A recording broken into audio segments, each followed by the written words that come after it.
Go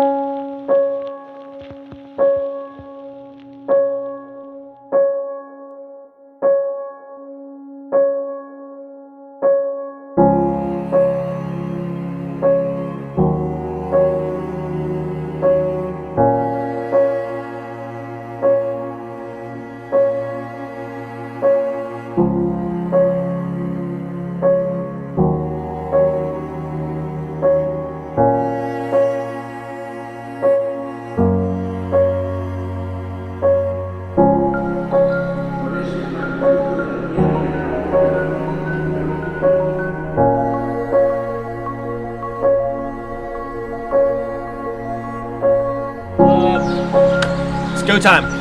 I'm Ariel. It's 6:35 a.m. on Monday, May 27.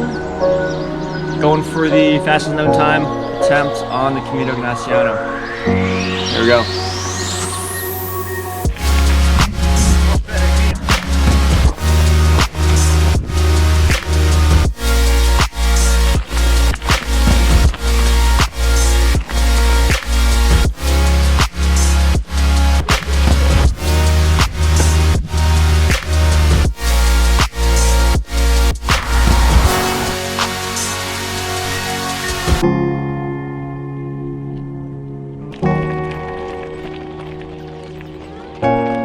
So the Camino Ignaciano starts in the birthplace of St. Ignatius in Loyola, which is northeastern Spain in Basque Country.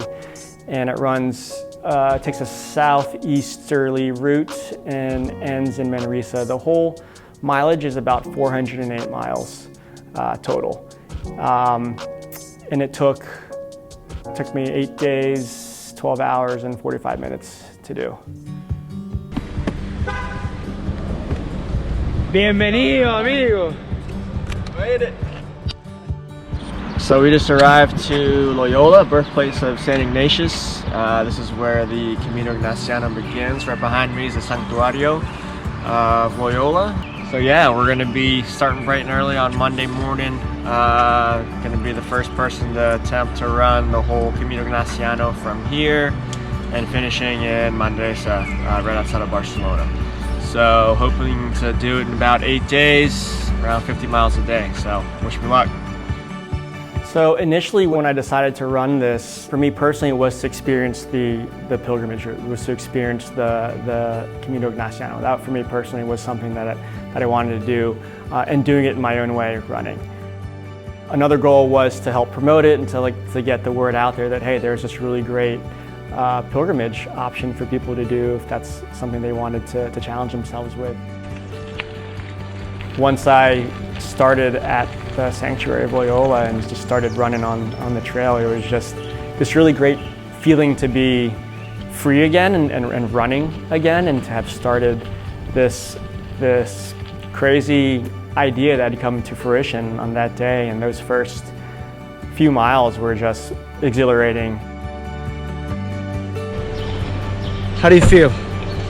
Pretty good. Smooth ride, just really wet, but feel strong. So tough part's gonna come up in a little bit. Ariel and I know each other from childhood, basically. He's 1 year older than I am, so we came to Gonzaga together. He's the class of 1996, I'm class of 97, and then we've worked here at Gonzaga for 15 years together. You know, at a Jesuit school we call it magis, which is a term that means like always striving for more. You know, in other religious traditions, it's the same idea of like self-improvement, and Ariel like embodies that. You know, like he's a dreamer, and when he has a dream, he like goes after it.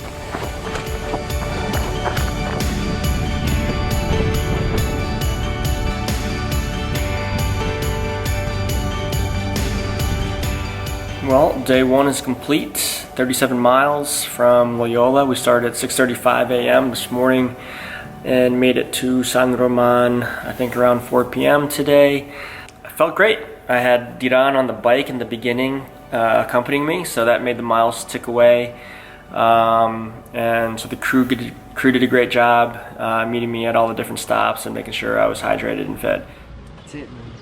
How many Red Bulls have I had all week? So my crew in Spain was made up of Augie, who owns Varsity Tours, and then another person that works for Varsity Tours was Diran. And so I had two guys that were with me every day, crewing me. Diran would be on the bike next to me a lot of the times when I was running, and he was the one doing a lot of the uploading on social media and on the Instagram posts. So it was nice to have him accompanying me during the run, just on the bike, and being another person that I could rely on to make sure I didn't get lost. How's the bike? Like new, bro. New bike. La Mula 2.0. As I ran it, each day that passed, I started to see a lot of people were following the run and on social media, and I started receiving a lot of text messages and messages on the Instagram account and on Facebook about, wishing me luck, or people who were really were following and were rooting for me. And quick shout out to all the people back home, thinking about you all. It was definitely a big thing in our community here at the school, and I think the larger DC community, at least 8th Street, Capitol Hill, areas where he lives, Navy Yard where he works, because of his personality. He's just a loving, affirming, positive person. Every morning I would wake up, we're 6 hours ahead in Spain, so I would check my phone and I would get all of these messages, and it was something that really touched me and inspired me. There were days that were really hard, and mentally and physically I was just hitting a lot of lows. It's swollen, dude. It's going up the shin. I know. I can feel it every Yeah. step. Ow. Every step. My ankle didn't start hurting until about halfway through, and it wasn't really an acute injury. I didn't twist my ankle, nothing happened to it. It just, I think from what I learned from being back and seeing a doctor, it was a lot of the downhill running down mountains that affected some of the tendons in the front of the ankle. I can't even just lifting my foot, the weight of my foot, just it's so tight all up in here. But every time I would stop and meet with the crew, I'd put the leg up, would ice it, wrap it for a little while, and that would give me some relief, and then I'd just get up and start over again.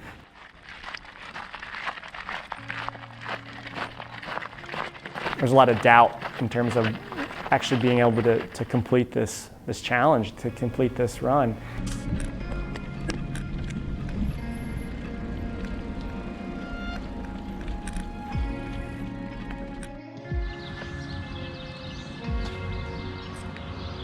It's everything else in my body feels good, except my ankle.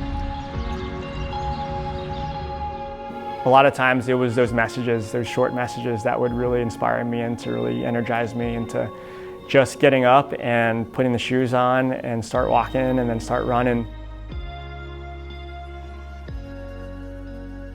A mantra I kept saying to myself was expect it and accept it. So it's just know that it's going to hurt and deal with it and adapt to it and keep going.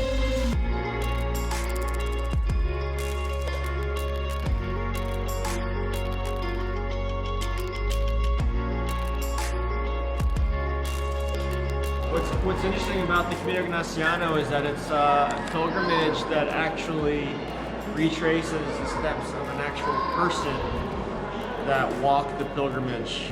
The Camino Ignaciano is actually retracing and following the footsteps of St. Ignatius. That's something that I've been thinking about a lot. During the actual run, there would be moments where I would imagine St. Ignatius on the same path.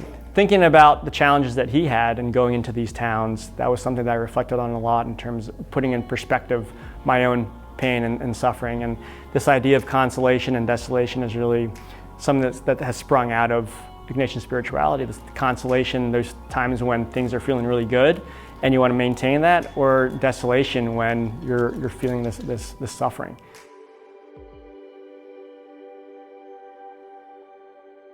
There was one time when I just heard in his voice that that option had opened to him, that he might not finish. I think again, like I never looked at it as like he's got to finish it for it to be successful, you know, because it's the big thing was that he made it happen in the first place.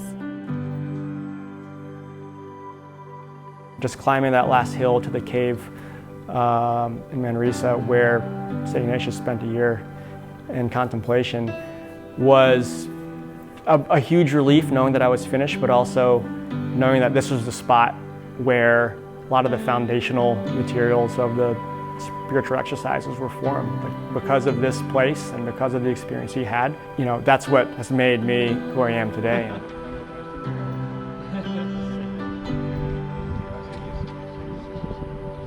As an educator, as a person, as a runner, I was able to really see how resilient I can be.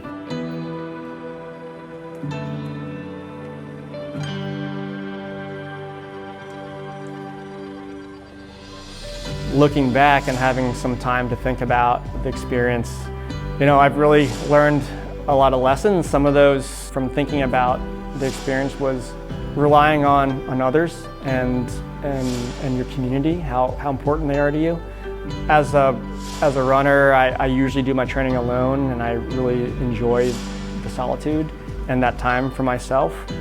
But I also saw a lot of value and importance in having others with you. That's something that for me was very valuable in terms of my success on the run, and knowing that I have a community that I'm part of, and many different communities to be a part of, whether it's my school community here at Gonzaga, old high school friends, college, my running community here in the city. Those connections are really important in life to make.